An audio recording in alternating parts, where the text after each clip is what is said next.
largest provincial party AGM in Alberta's 118-year history. That may well be the largest one in Canadian history. Well done, all of you. Thank you so much for being here.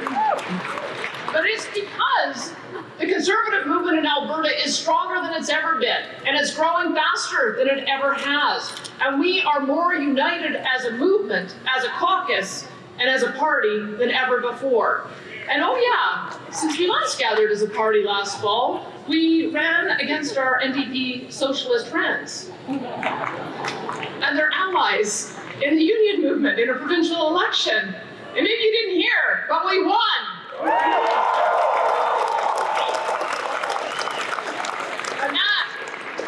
And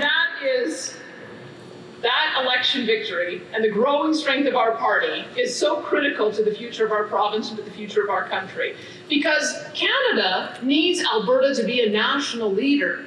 Millions across our great nation look to our province to protect and foster the principles of freedom, of civil rights, of free enterprise, and economic prosperity.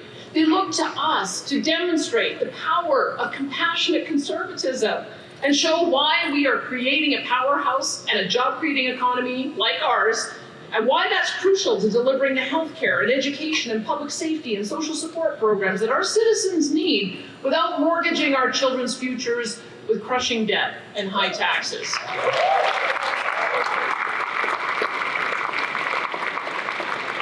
The entire world is looking to us right now to demonstrate that reducing emissions and developing our natural energy resources are not in conflict with each other. In fact, the only way the world will ever meaningfully reduce emissions while avoiding energy poverty for billions is to develop our energy resources using the new and emerging technologies being funded by that very resource development.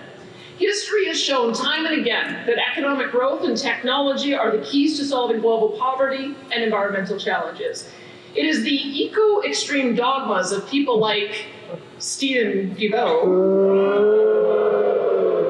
eco-extreme dogmas such as limiting economic growth, energy scarcity, and centralized control of people's activities. These are failed policies that lead to extreme poverty, soaring crime and addiction, poor environmental outcomes, and the loss of personal freedoms and civil rights. And my fellow Conservatives, Alberta is leading, and we must continue to lead.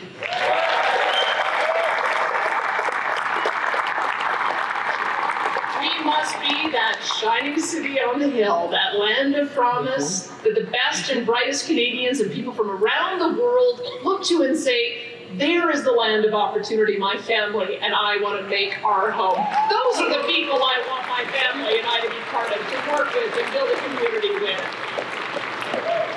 We are that place. Albertans are that people. But there are powerful forces on the left in this country, including the Liberal NDP coalition government, who believe that our province is a problem, a threat to their power and worldview. They believe that we must be forced to change our way of life without delay or concern for cost. These individuals, including Prime Minister Justin Trudeau and his Green czar Stephen Guilbeault, are set on enforcing this belief by effectively capping production on our provincial natural resources, which we know will cost Albertans hundreds of thousands of jobs and hundreds of billions in economic investment and provincial revenues in the coming years. These same individuals also believe that our province must fundamentally transform our power grid to be net zero within approximately a decade, dangerously risking the reliability of Alberta's power grid and at a cost of hundreds of billions of dollars to Alberta ratepayers. And they seek to impose these policies on our province, knowing full well the Canadian Constitution grants to our province exclusive jurisdiction over the development of our natural resources and the operation of our provincial power grid.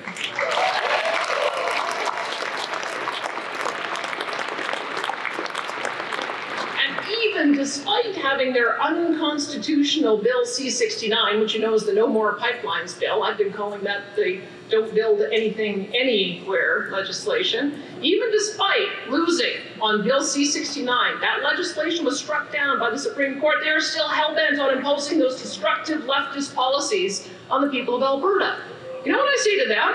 Not a chance. Not as long as I'm free here.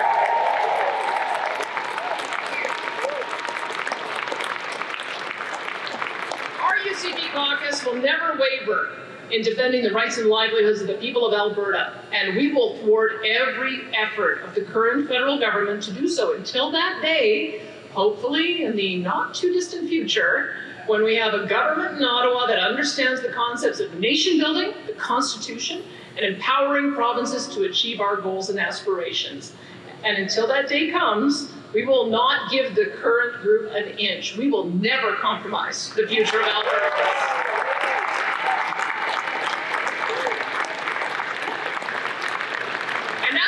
The Liberal NDP coalition is continuing with its new electricity regulations and emissions cap. Our government is currently preparing several motions under the Sovereignty Within a United Canada Act, detailing the initiatives and legislation needed to protect Albertans from these unconstitutional and harmful policies.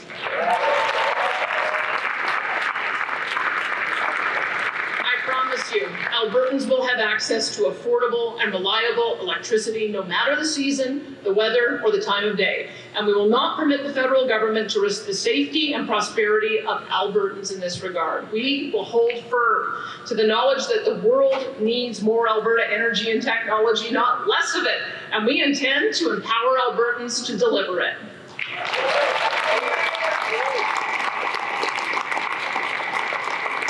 Well, my friends, Alberta has not reached the peak of our provincial journey or prosperity, just the opposite.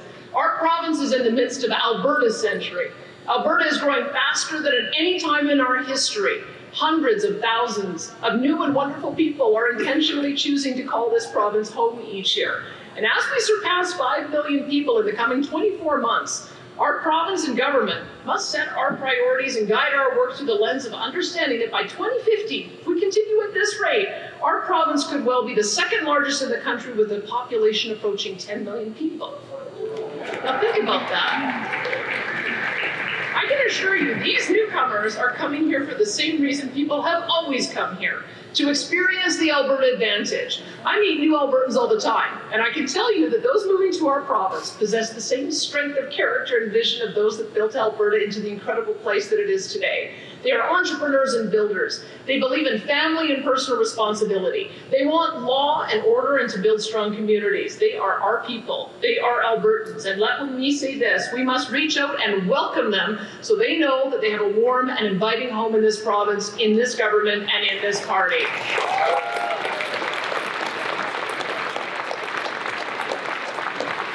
But all of this growth presents both incredible opportunities and massive challenges for our province. It means that our economy will be one of the strongest in the world for many decades. It means that all the technology and growth to build flourishing new industries and transforming and growing established ones will occur right in our front yard. It means massive infrastructure improvements and new recreational and entertainment opportunities that will build our quality of life and our culture for decades.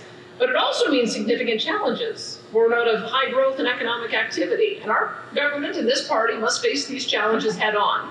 Together, we must commit to building an Alberta that will be the envy of the world for decades, that will become the best and brightest, that will welcome the best and brightest people in the world for decades. An Alberta that will lead this country for the rest of this century. The time to build and grow and lead is now.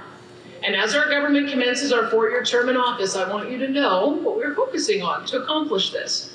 We will focus on keeping Alberta affordable for families and businesses as we grow. We will do that by lowering your personal income taxes by $750 per taxpayer or $1,500 per family.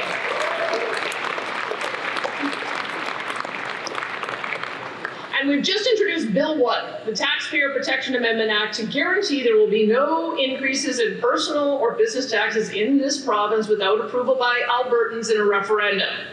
Our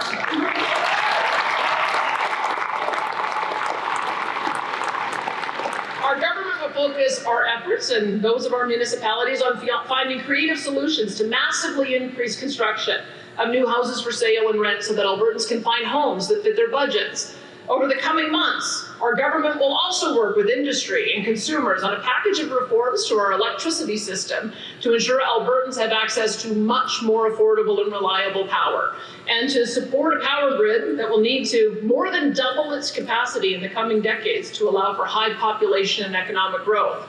And when our government lifts the freeze in the new year on auto insurance, we will also be implementing a series of reforms to limit increases to premiums for drivers who have safe driving records, as well as other changes to assist insurers in keeping premiums much more reasonable and competitive with the rest of the country. Affordability will continue to be a top priority as we build Alberta and welcome new families to our province.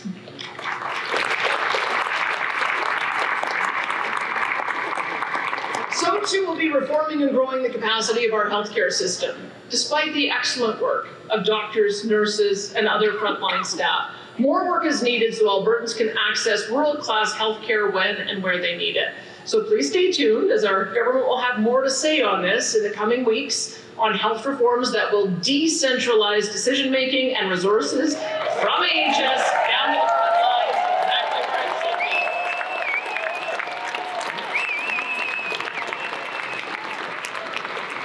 And with the substantive growth our province is set to experience in the years ahead, our government must significantly expand the number of spaces in our primary and post-secondary education systems. Not only do we need many more classrooms, teachers, assistants, and support staff, we will also need to provide more educational choices to parents by growing capacity and improving the quality of our public and separate, charter, independent, and homeschooling systems.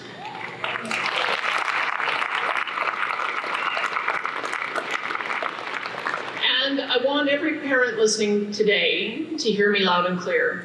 Parents are the primary caregivers and educators.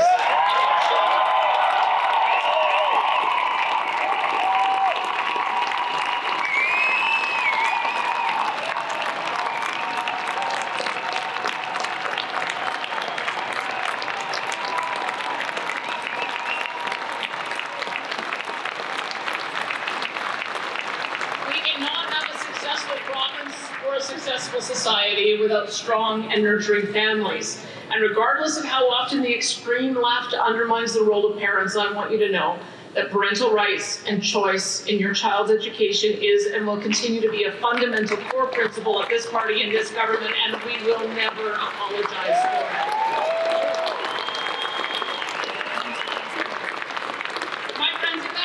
To maintain and further grow one of the world's most successful economies, we must build on our core strengths while incentivizing the creation and growth of new industries and opportunities. And as we add another 1 million people over the next 5 years and grow to 10 million by 2050, we must make substantial investments in our infrastructure. In addition to new healthcare facilities, schools, and other building infrastructure, we need to increase investment in our municipalities and provincial transportation networks. We need to think big. We are a province of builders. We are not a we can't people. We are a let's get her done people.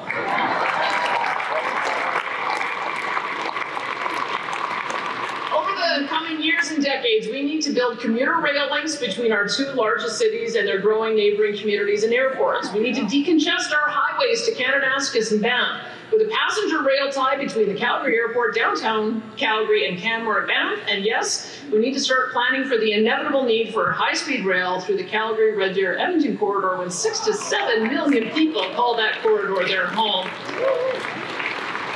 We can and we will host world-class events and build world-class sporting and recreational venues and infrastructure that we can all be proud of and benefit from.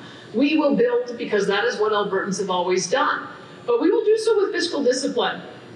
This government will not simply place crushing debt on the back of our future generations of Albertans. Our children and grandchildren deserve so much better, and we will give them better. We will balance our provincial budget each year.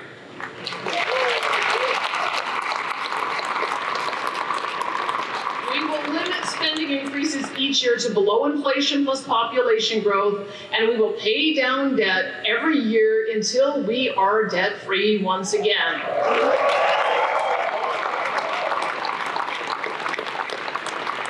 And when we run surpluses, rather than spend it all on the wants of today, we will build our Heritage Savings Trust Fund by the billions and eventually by the tens of billions, so that one day our reliance on oil and gas royalties will be eliminated. We will leave future generations of Albertans a legacy of prosperity and opportunity built on fiscal foundation as strong as our Rocky Mountains.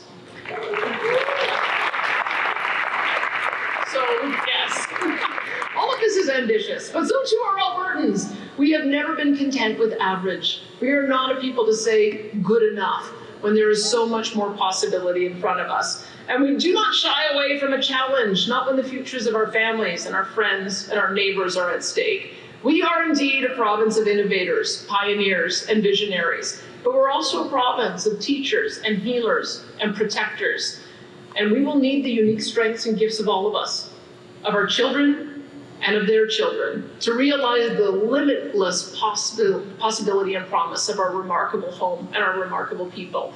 And I know that nothing, absolutely nothing, will stand in our way. May Alberta be forever strong and free.